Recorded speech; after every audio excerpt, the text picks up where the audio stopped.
Good evening. My name is Elombe. That was a trip to St. Philip following Granville Williams in 1967-68. The national anthem you heard was the first recorded at that same afternoon, Sunday afternoon, because I was trying to find out who Granville Williams was, since I had just come back from university. And when I was there, well, the reason I wanted Granville Williams was because I was interested in music. Every anthropologist that I read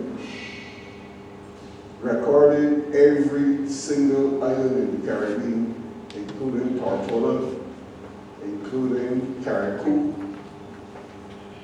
and they dismissed Barbados as having any folk music of any worth. And being the son of Ernest Mottley, every Saturday night, bands used to come to our house singing and playing. As a matter of fact, the first team band with Perla and Blackman came to us, to the house. And if I know more about that, read the books. But, how many of you ever heard about a shookster? A shookster was a barrel stave with a wire on it that the guys used to come and push it up against a house in the belly. And when they pull it, the house would vibrate and give it a big fat bass notes. And those were the type of people, Greg Pippon, cool flutes, football flutes, whatever. Anyhow, the pursuit of Granville also came out of the experience of singing in St. Mary's Choir. And every Sunday night, my father used to drive us behind about 7 or 8 men who never came into the church and who remained at the church windows, but will begin to sing harmony, lace the ground, as they walk up Broad Street. They never rode the bicycles, they hold the bicycles in the hand on the side. And he would follow them to the bus stand, which then was in Trafalgar Square. And then he would cross the Old Bridge. And right in a triangle, right opposite where the Treasury building was a man called Reverend Smith. And he was a past master at lining out a hymn. You know what lining out is? Grandpa used to do it quite well. He'd call out the line in a chant, and then the congregation sing that line. So you didn't have to read or write to be able to sing the music. And everybody, once you know the lyrics, you know the music, that's it.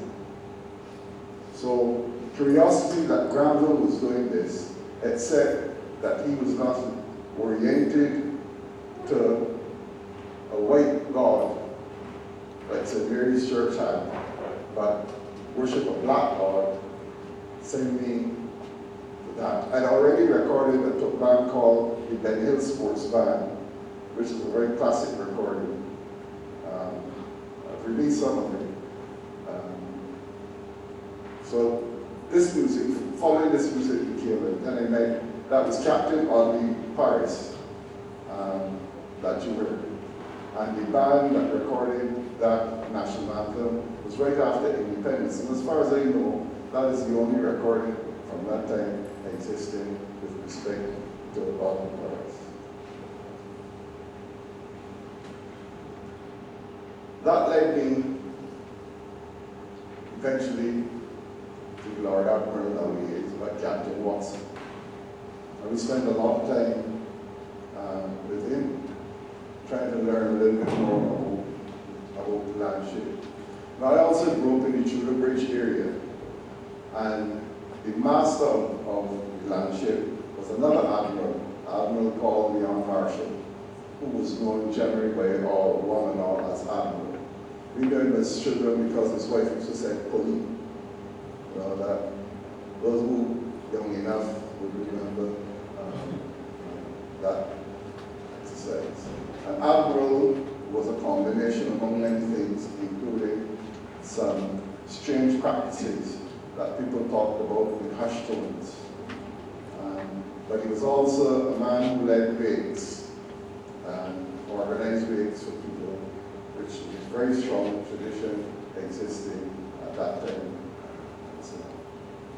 So that was my first bout with the Landship, and then started the investigation of the Landship. Now, in this lecture, I'm going to go in all sorts of different directions. But before I do, I just want to make one essential point. And Eddie Graffett had made that point and influenced me quite a lot. Also Rex Nettleford, who is my son's godfather. And that is the little people, meaning the masses of black people coming out of slavery, were never recognized, were never given credit for the creativity and so on. I myself was influenced by all sorts of people who worked for my father, carpenters, masons. If you follow my writings, you will see that I talk over them a lot. Professor Laha, the magician, called that dawn looking man on the street fever. And he used to do all sorts of magic for birthday parties in our neighborhood. And Tonky, and Sana, and we were yardstick fighter, who grew up with my old man. And so that's how come I wrote a book on stick picking called Cover Down Your Bucket. And the reason for cover down your bucket, or you can dip my tongue in it, was defend yourself or you suffer. So these people influenced my young life. And the Landship, which I had a peripheral knowledge of, came from that. So you will see in a little while images of all sorts of things. In the late 90s, I wrote 2 articles which you will see in Identities. And I'll use them to brace a lot of the other comments that I'm going to make. We have a way of celebrating the Eurocentric occupation of Barbados. In 1947, when I first went to the Barbados Museum, what struck me was that everything in the Barbados Museum had on it who owned it. This plantation owned that timber, that chair, that whatever have you, but they never say who made it. Right? And I never knew that. They never tell you who built houses in Queen's Park or who built houses and so on. But let me also, if you understand your history, even though Barbados was settled very early, and I would recommend a book that you should read called The Sugar Barons, if you haven't already. It will tell you all about why there are certain areas called by certain names, Draxall and so on, and everything. And you'll see the violence that they may have. But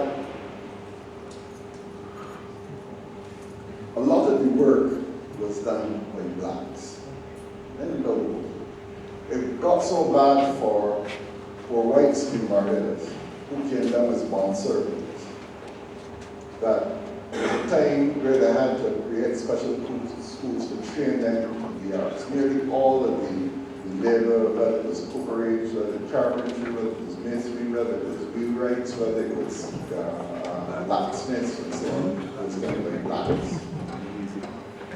For example, a lot of people don't know that all the wrought iron work around the Barbados which you'll building in the street was done by my wife's, brother's wife's grandfather, tapping. Right? That was an artisan. But it's not celebrated, it's celebrated by who won it. So, all of that furniture, for example, in the museum, and we have a legacy of furniture in Government House, in Alara Court, National Trust at Lindley House, at Gerald Park, and the museum.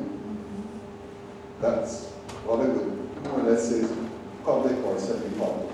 Because, trust me, sooner or later the government will take over what belongs to the National Trust. Just as I had to take over the museum, which was started because of the winter funds in order to rent the property. Sandra Cummings here, she can tell you that.